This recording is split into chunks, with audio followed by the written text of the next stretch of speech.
Bonjour à toutes et à tous. Ce matin, on apprend que l'Assemblée générale de l'ONU adopte une résolution exigeant un cessez-le-feu à Gaza.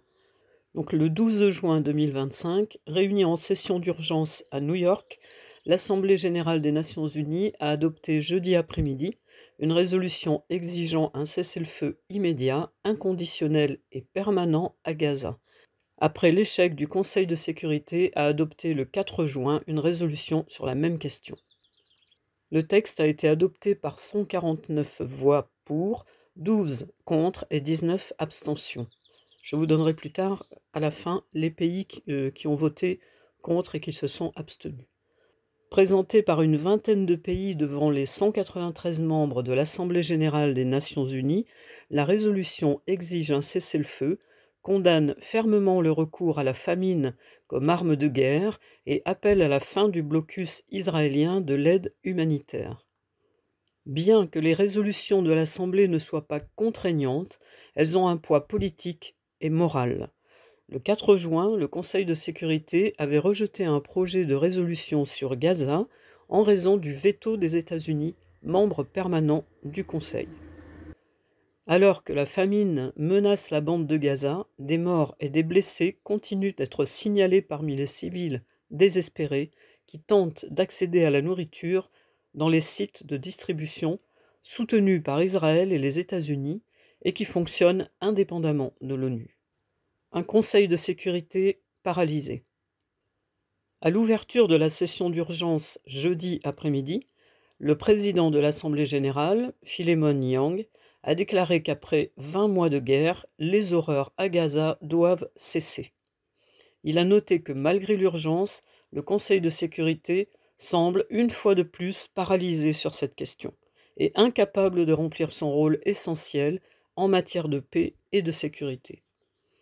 Selon lui, il appartenait donc à l'Assemblée de prendre l'initiative, affirmant qu'il était inacceptable que des civils continuent d'être privés de nourriture, d'eau et de médicaments, sans fin en vue au traumatisme, et inacceptable que des otages restent en captivité. Il a ajouté que la réunion de haut niveau de la semaine prochaine à New York sur la mise en œuvre de la solution à 2 États donnerait au pays l'occasion de démontrer leur détermination à œuvrer pour la paix dans le territoire palestinien occupé. Principaux points de la résolution. Cessez-le-feu. Appel à un cessez-le-feu immédiat, inconditionnel et permanent de toutes les parties. Otages. Exige la libération immédiate et inconditionnelle de tous les otages détenus par le Hamas et d'autres groupes. Mise en œuvre de la résolution. Exige la mise en œuvre intégrale et immédiate de la résolution 2735 de 2024 du Conseil de sécurité des Nations unies, y compris le cessez-le-feu, les échanges d'otages et de prisonniers, le retour des personnes déplacées et le retrait des troupes israéliennes de Gaza. Droit international. Rappelle que toutes les parties doivent respecter le droit international humanitaire et le droit international des droits de l'homme, en particulier la protection des civils et la responsabilisation des auteurs de violations.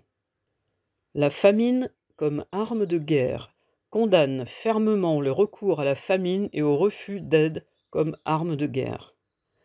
Accès humanitaire exige l'acheminement complet, sûr et sans entrave de l'aide humanitaire, nourriture, médicaments, eau, abri, carburant, dans toute la bande de Gaza. Pratique de détention exige un traitement humain et la libération des personnes détenues arbitrairement, ainsi que la restitution des dépouilles. Implication de la CIJ, Cour internationale de justice. Rappelle la demande d'avis consultatif urgent de la Cour internationale de justice sur les obligations d'Israël dans le territoire palestinien occupé. Fin du blocus.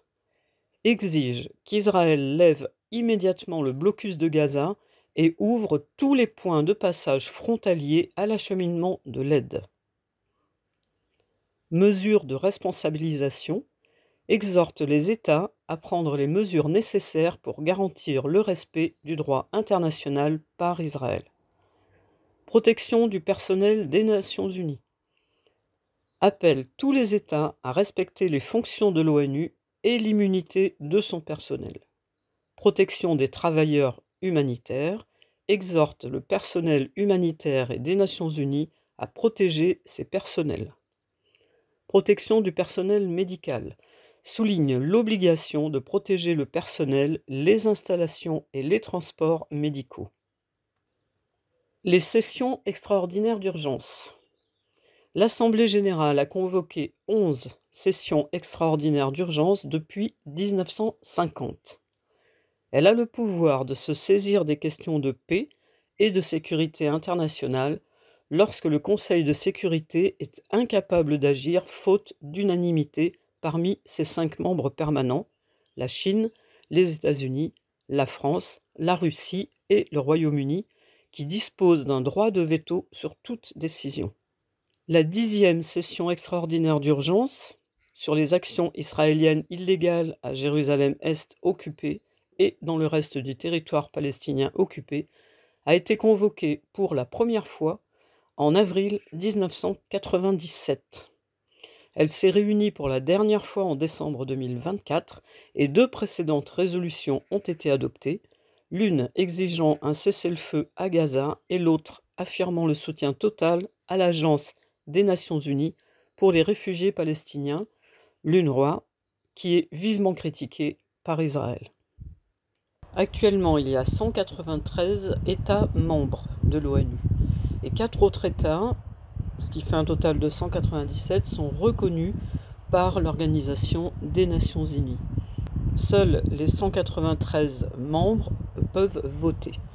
Donc, pour ce vote, il y a eu 149 voix pour, dont la France, 12 voix contre. Alors, qui a voté contre? L'Argentine, Fidji, la Hongrie, Israël, bien entendu, les États fédérés de Micronésie, Nauru, Palaos, Papouasie-Nouvelle-Guinée, le Paraguay, le Tonga, Tuvalu et bien entendu les États-Unis d'Amérique. Il y a eu 19 abstentions. L'Albanie, le Cameroun, la Tchéquie, la République démocratique populaire Laos, la Dominique, l'Équateur, l'Éthiopie, la Géorgie, l'Inde, Kiribati, les îles Marshall, la Macédoine du Nord, Panama, la Roumanie, la Slovéquie, le Sud-Soudan, Timor-Leste, le Togo. Espérons que cette résolution aura un effet réel, mais ce n'est pas sûr parce que, comme il est dit dans le texte, les résolutions de l'Assemblée ne sont pas contraignantes, mais elles ont un poids politique et moral. Donc la morale, pour l'instant, n'a pas été tellement respectée. La politique, ça dépend. À noter que quand même la France a voté pour. Donc maintenant, espérons qu'elle va agir en fonction de ce qu'elle vient de voter. On verra. Merci d'avoir écouté ce texte et à bientôt pour d'autres vidéos. Au revoir.